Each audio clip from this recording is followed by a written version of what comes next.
Buen día, mi nombre es Sergio León Ángel. Actualmente me desempeño como docente en la Universidad del Sur y también he colaborado como abogado litigante en múltiples despachos.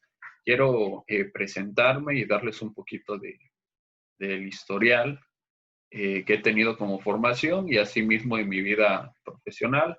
Soy egresado de la Universidad Pablo Guardado Chávez. Estuve en el periodo 2012-2016. Formo parte de esa generación. Tengo cédula profesional que está inscrita en la Dirección General de Profesiones con número 1085-0761. Estudiando la licenciatura también obtuve un diplomado en nuevo procedimiento penal acusatorio, que fue del 8 de febrero al 4 de julio del 2016. Posterior a ello, también colaboré en un despacho jurídico que se llama García y Cáceres a partir del año 2015 al 2016, al mes de octubre 2016. También he tomado cursos como en lo que antes era el Instituto Federal Electoral, en el evento denominado 80 años del voto para la mujer. Eso fue casi a mis inicios de la licenciatura en Derecho, que fue el 16 de octubre del 2013. Y también estoy afiliado en la Secretaría de Educación Pública para poder impartir clases, ya que pertenecía a ella en su momento, bajo el número de folio 013825. En la cuestión profesional, como mencionaba, fui auxiliar jurídico en el despacho García y Cáceres a partir del mes de octubre del 2015 a octubre del 2016. Ahí adquirí experiencia para elaboración de contratos laborales, cálculo de prestaciones, comparecía a las audiencias para las diferentes fases procesales, como cuáles, la de conciliación, la de demanda y excepciones, la fase probatoria y también poder representar empresas, porque en ese despacho se llevaban varias empresas muy conocidas en el estado de Chiapas. Posterior a ello, también formé parte de la Secretaría de Educación Pública y impartí clases a partir del mes de octubre del 2016 al 21 de enero del 2019. Estuve impartiendo clases de geografía, formación cívica y ética, asignatura estatal y las materias de historia. Las funciones en las que me fui desempeñando en ese campo fueron la de impartición de clases, aplicador de exámenes de admisión, formar planeación educativa y dosificación de materias y dando cursos de regularización para aquellos alumnos que tenían muy baja calificación en el desarrollo y desempeño del ciclo escolar. Posterior a ello, también pertenecía al despacho jurídico Abogarret a partir del 16 de enero al 23 de marzo del 2019. Aunado a esto, formé parte y actualmente me encuentro laborando para la Universidad del Sur como docente de Derecho. He impartido clases de las cuales puedo destacar en el campo de Derecho o en la coordinación de Derecho, lo que es Teoría General del Proceso, Derecho del Trabajo 1, Derecho del Trabajo 2, Clínica Procesal de Derecho Privado y o Administrativo. He impartido clases como Derecho Civil 1, Derecho Civil 2, Derecho Civil 3 y Derecho Civil 4, Derecho Procesal Civil, entre algunas otras. También he pertenecido a la coordinación de trabajo social, impartiendo clases como trabajo social en el campo jurídico, derechos humanos, derecho agrario y derecho a la seguridad social.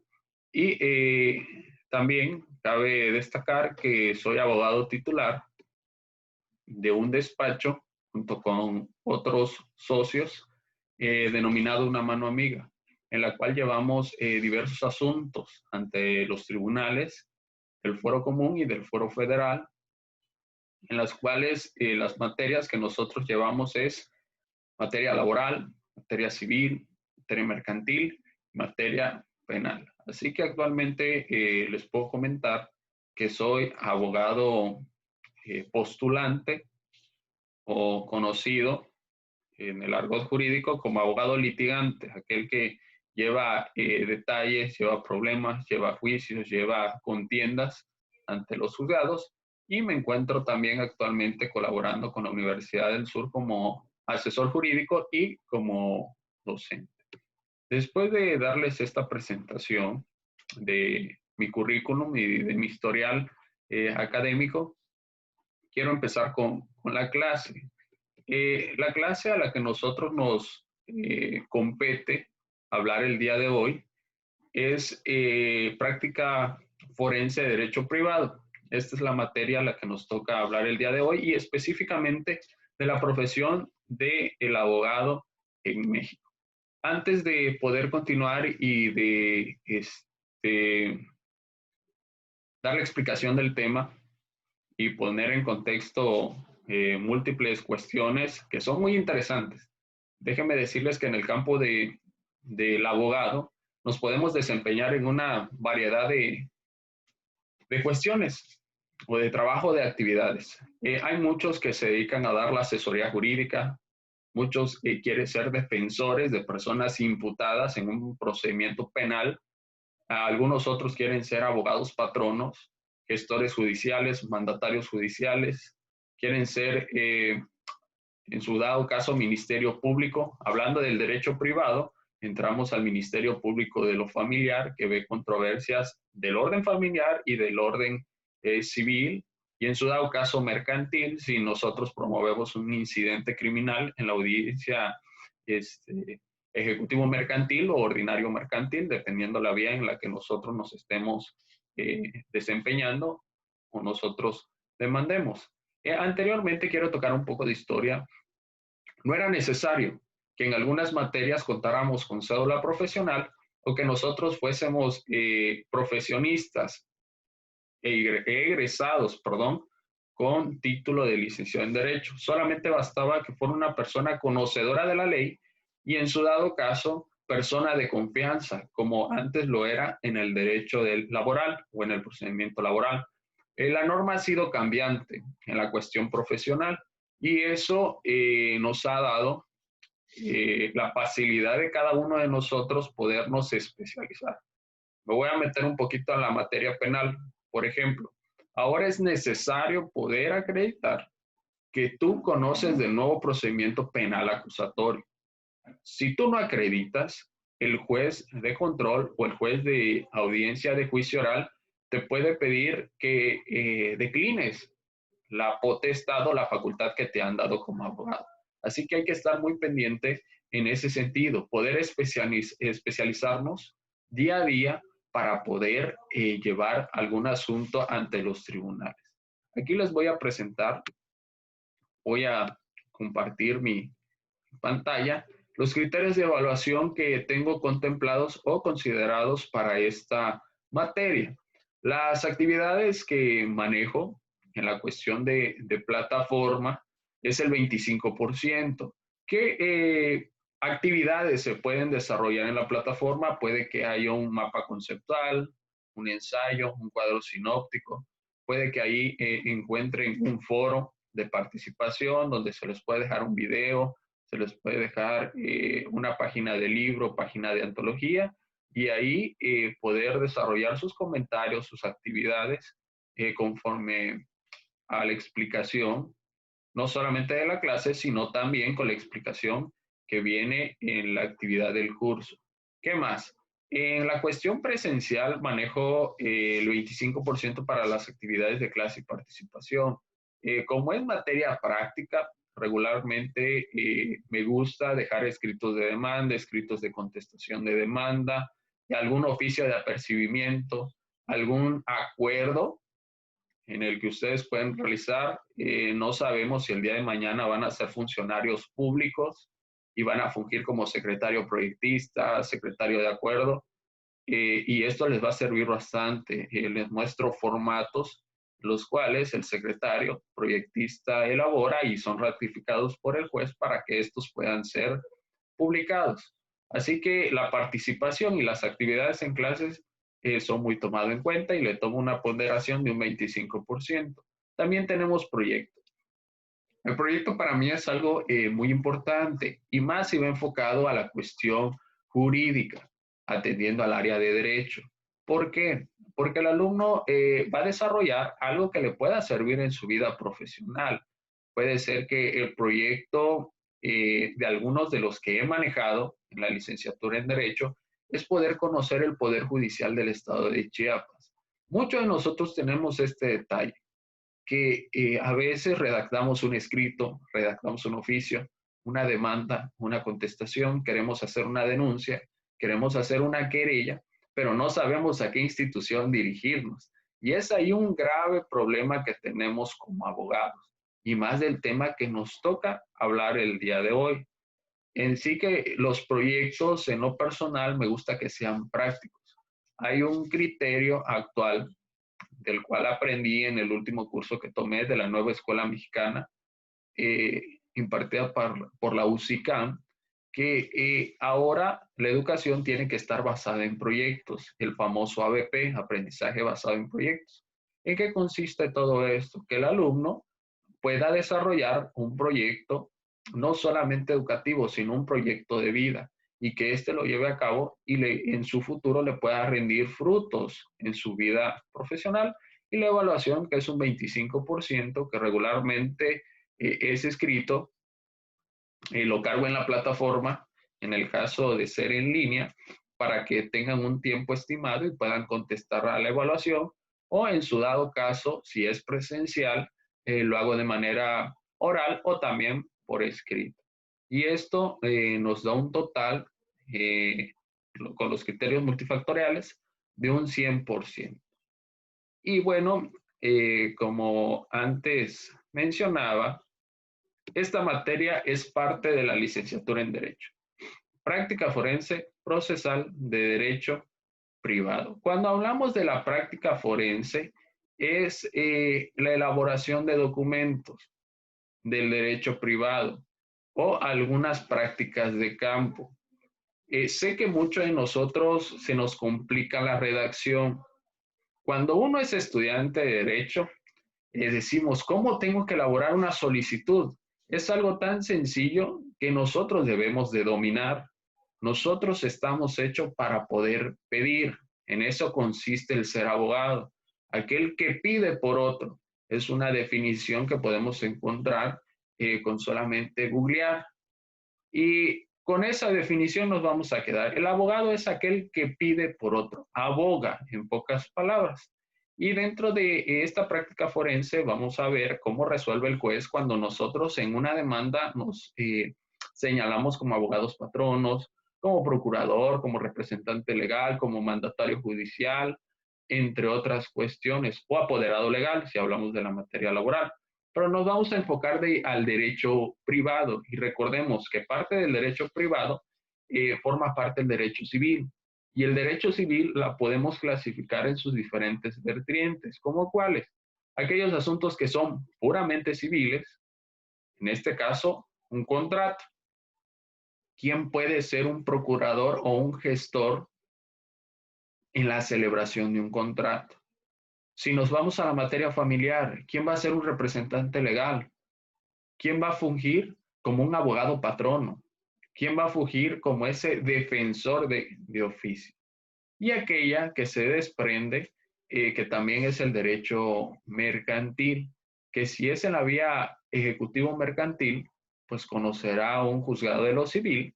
Y si estamos hablando de un procedimiento oral mercantil, en nuestro estado tenemos el juzgado de oralidad mercantil federal, que es perteneciente al Poder Judicial de la Federación, y también tenemos el juzgado de oralidad mercantil con residencia en el Libramiento Norte, frente al Parque del Oriente, se llama Fraccionamiento del Bosque, y este forma parte del Poder Judicial del Estado de Chiapas. Y los temas que vamos a hablar son abogado patrono, procurador, representante legal, defensor de oficio y cuáles son las responsabilidades que nosotros tenemos, civiles, oficiales y penales de los abogados. Vamos a hablar en un delito en particular, donde cada uno de los abogados nos es de competencia. Así que hay que tener mucho cuidado en el desempeño de nuestras labores. Y también voy a tocar un poquito que no está dentro del temario, pero es acerca de las restricciones que tenemos como abogados. También nosotros tenemos restricciones, a pesar de que nos den un poder amplio para poder llevar pleitos, juicios o litigios o interponer cualquier medio de defensa o recurso, tenemos restricciones ante ello. Y vamos a pasar al primero, el representante legal. Vamos a ir diferenciando cada una de estas figuras procesales en la cual se desarrolla el abogado, pero sin antes poder tocar el Código de Procedimientos Civiles para el Estado de Chiapas. Es necesario que nosotros conozcamos el fundamento jurídico y de dónde surge toda esta cuestión. Acá solamente les estoy presentando los artículos y no el nombre del capitulado. Si nosotros nos vamos al artículo 45 del Código de Procedimientos Civiles para el Estado de Chiapas, encontraremos de la capacidad y la personalidad. Inicia a partir del artículo 45 y vamos a hablar primeramente del representante legal. Esta figura jurídica va a ser alguien que a nombre de otro va a poder desahogar, pedir o comparecer en un conflicto que se lleve ante los tribunales o en una controversia de manera armoniosa. En nuestro estado tenemos el famoso CEJA, el Centro Estatal de Justicia Alternativa, que se encuentra igual con residencia en el Libramiento Norte, en el fraccionamiento El Bosque. Y ahí, antes de irnos a un litigio, podemos decir que es un medio preparatorio a juicio. Podemos irnos a la conciliación, al arbitraje o a la mediación.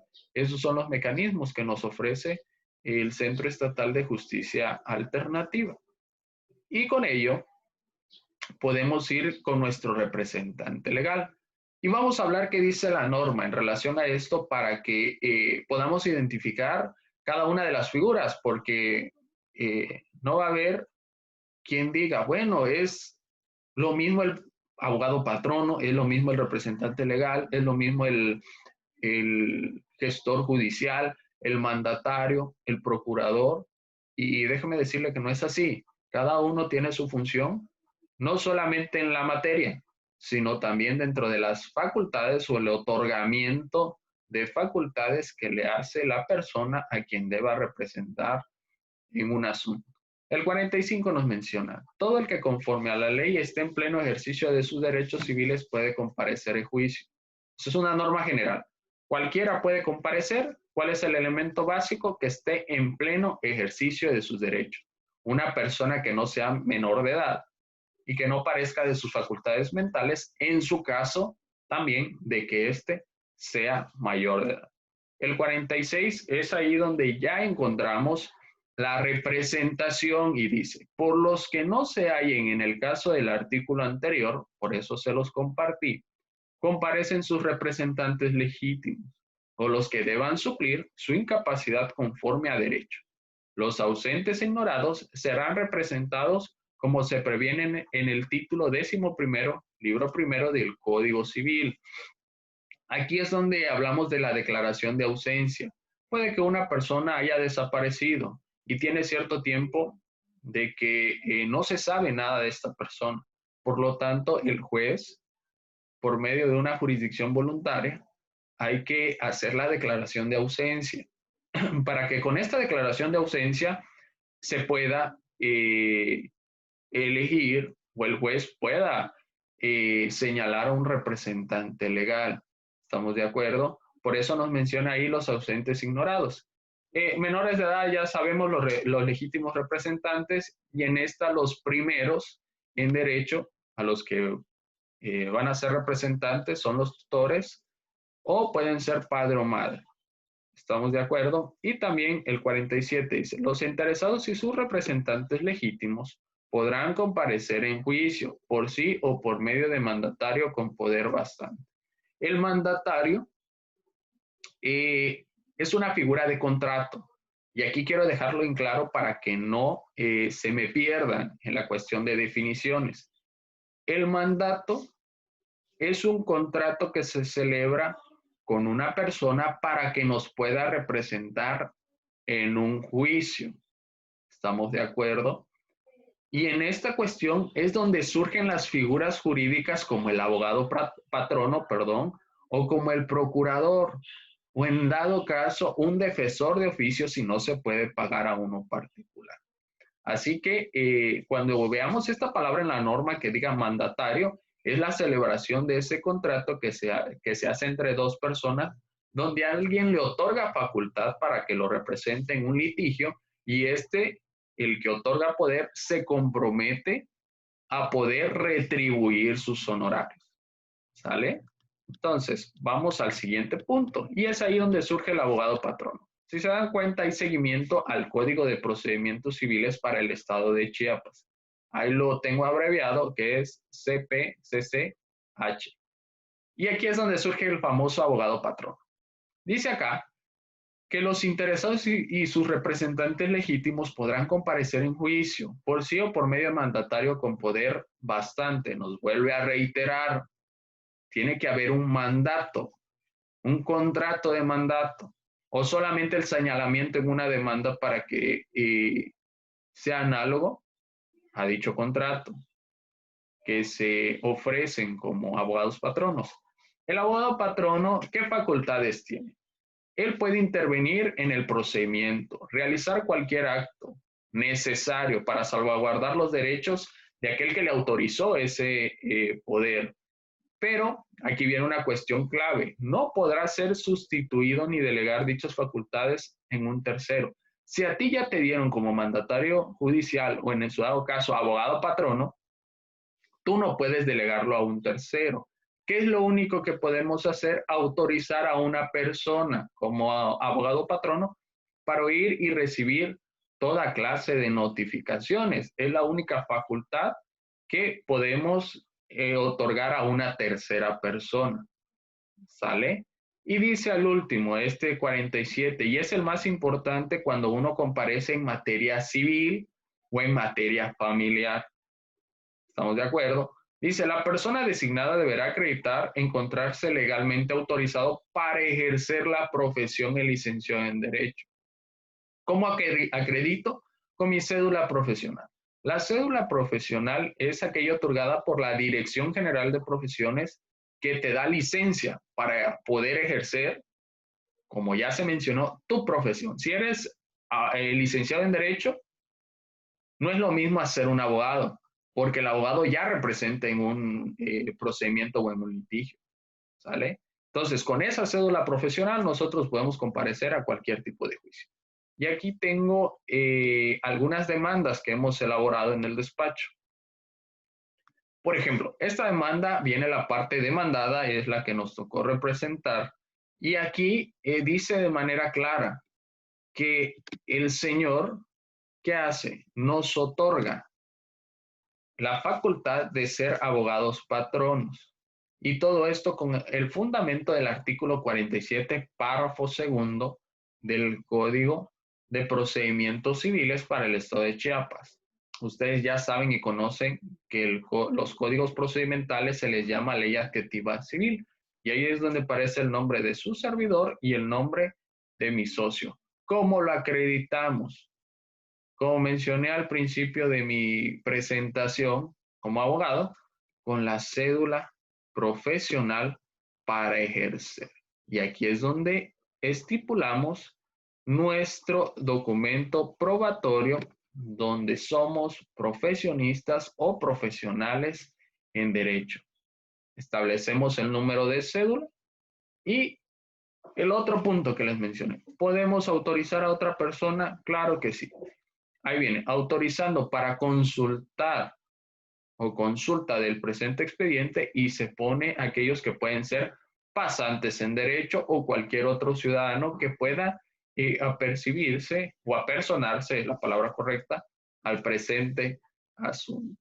Creo que ya aquí queda un poco claro y miren cómo resuelve un juez. Acá les voy a presentar el acuerdo de esta demanda, donde se tiene por dados o autorizados como abogados patronos. Y dice este pequeño párrafo donde el juez resuelve la personalidad de la solicitud desde el escrito de demanda. Para los efectos de tenerle como su abogado patrono a los licenciados Sergio León Ángel y José Francisco Jamán AP Ángel. Primeramente se les previene para que en cualquier día y hora hábil se presente debidamente identificados a satisfacción de esta autoridad a ratificar su escrito de cuenta. Y abajo viene el fundamento jurídico del Código de Procedimientos Civiles para el Estado de Chiapas. Cuando alguien lo nombra desde el escrito de demanda, tiene que ir cualquier día y hora al juzgado para que sea ratificado junto con el cliente o tu representado y así te otorgue ese poder amplio.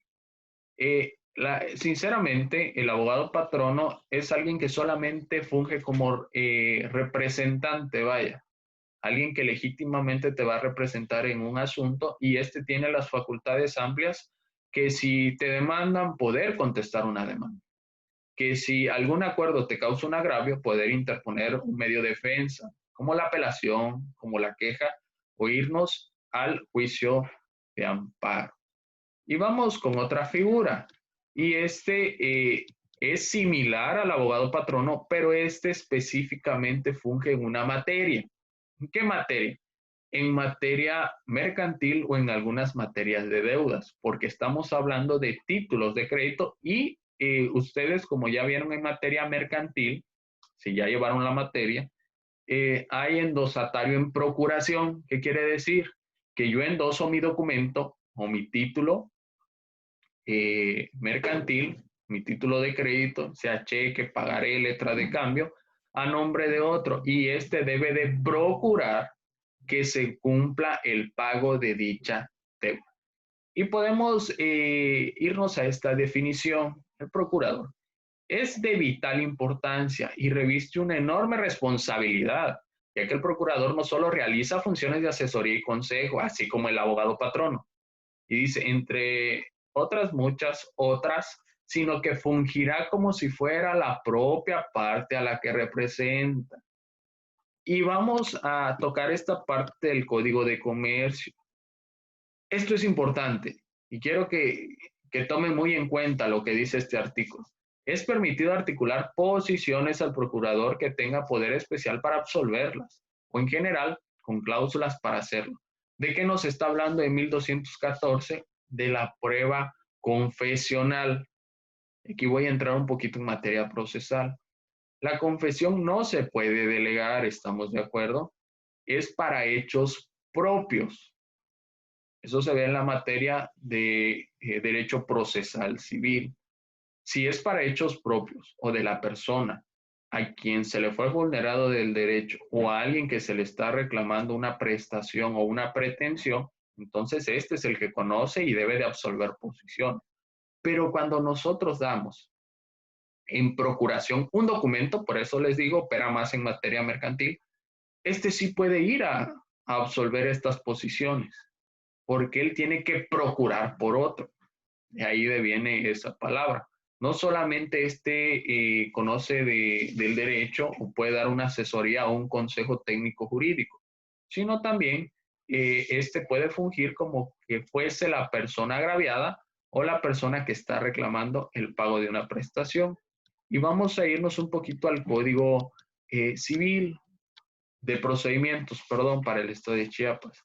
Y aquí ya nos desglosa un poquito más las facultades del procurador y dice, el que no estuviera presente en el lugar del juicio, ni tuviera persona que legítimamente lo represente, será citado en la forma prescrita en el capítulo 4 de este título, que habla acerca de las notificaciones. Pero si la diligencia de que se trata fuera urgente o perjudicial, la dilación del juicio de tribunal, el ausente será representado por el Ministerio Público. Aquí ya tenemos otra figura, que es el procurador, el fiscal del Ministerio Público. Si está ausente o no se encuentra, puede haber alguien que lo represente como procurador y este será el Ministerio Público adscrito a un juzgado. Viene otro supuesto. En el caso de que el artículo 49, si se presentare por el ausente una persona que pueda comparecer en juicio, será admitido como gestor judicial, otra figura que surge en el artículo 50.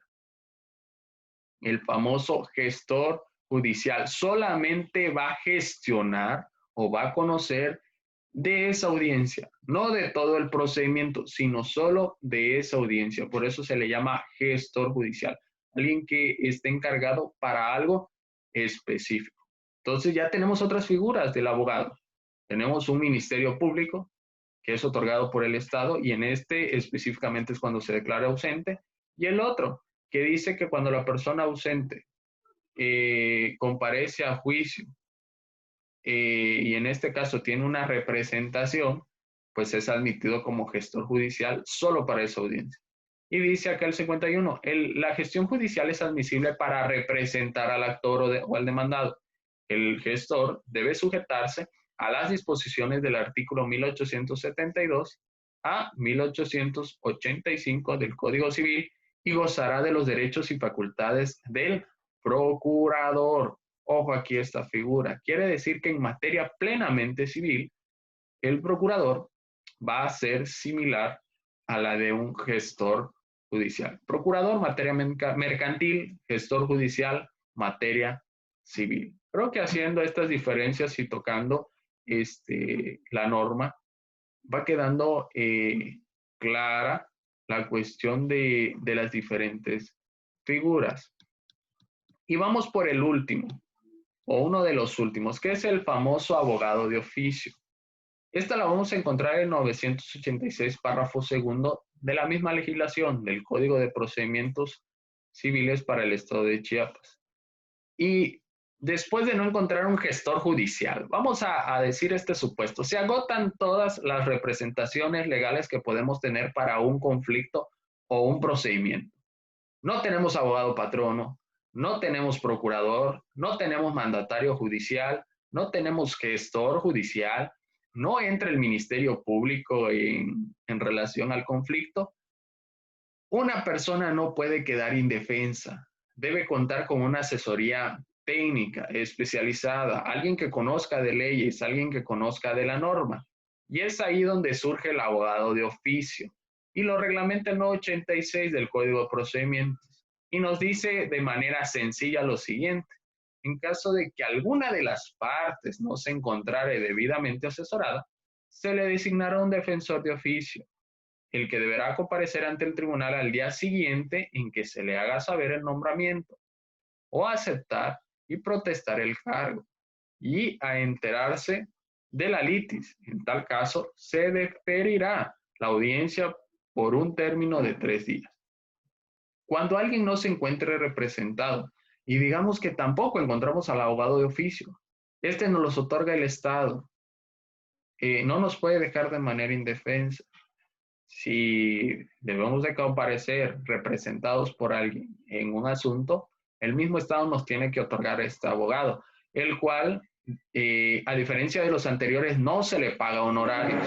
Este recibe una retribución por el mismo Estado, por la misma institución que labora, parte de la Defensoría Pública del Poder Judicial, y es ahí donde le podemos otorgar a este abogado de oficio las facultades amplias, ya sea como abogado patrono o como gestor, como mandatario, pero sin cobro de ningún honorario. Y en el caso de no haber ninguno, pues se va a diferir por un término de 3 días la audiencia en la que nosotros nos encontremos. Quiero presentarles un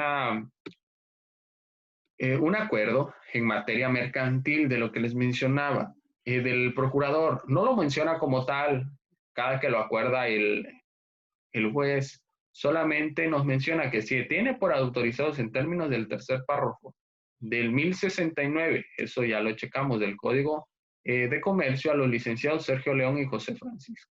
Y nos da la cuestión de la cédula profesional, que como les digo, es la manera de poder acreditar nuestra facultad en la que vamos a comparecer. Y dice que ahí nos faculta para los recursos que procedan, ofrecer intervenir en el desahogo de pruebas, alegar las audiencias, pedir que se dicte sentencia para evitar la consumación del término de caducidad por inactividad procesal y cualquier acto que resulte necesario para la defensa de los derechos del autorizante. Este es un asunto en materia mercantil y por lo tanto aquí nos está dando facultades de procuración. ¿Sale? Por eso dice ahí ofrecer pruebas, intervenir en el desahogo, alegar en las audiencias. Los alegatos es darle las razones lógicas para que la resolución salga a nuestro favor y todo lo que resulte necesario para la defensa de los derechos de quién, del autorizante. ¿Sí? Y de manera muy clara, estas son las cuestiones de la abogacía. Hay responsabilidades civiles y restricciones. Esto lo quiero comentar y lo quiero hacer de su conocimiento, porque no solamente hay consecuencias penales, sino también civiles. Y de las consecuencias civiles nos llevan al área penal. Ojo acá, recuerden, la cuestión civil es de derecho privado y en esta pues se va a atender entre particulares, pero se va a volver pública la responsabilidad cuando encuadremos en el supuesto del 2298 del Código Civil. Esto se encuentra en el Código Civil para el Estado de Chiapas. Y dice en 1250, aquí surge una restricción. ¿Quiénes? Magistrados, jueces, Ministerio Público, defensores de oficio, en general los abogados, procuradores y peritos. ¿Qué no pueden hacer? Comprar bienes que son objetos de los juicios en que se intervenga.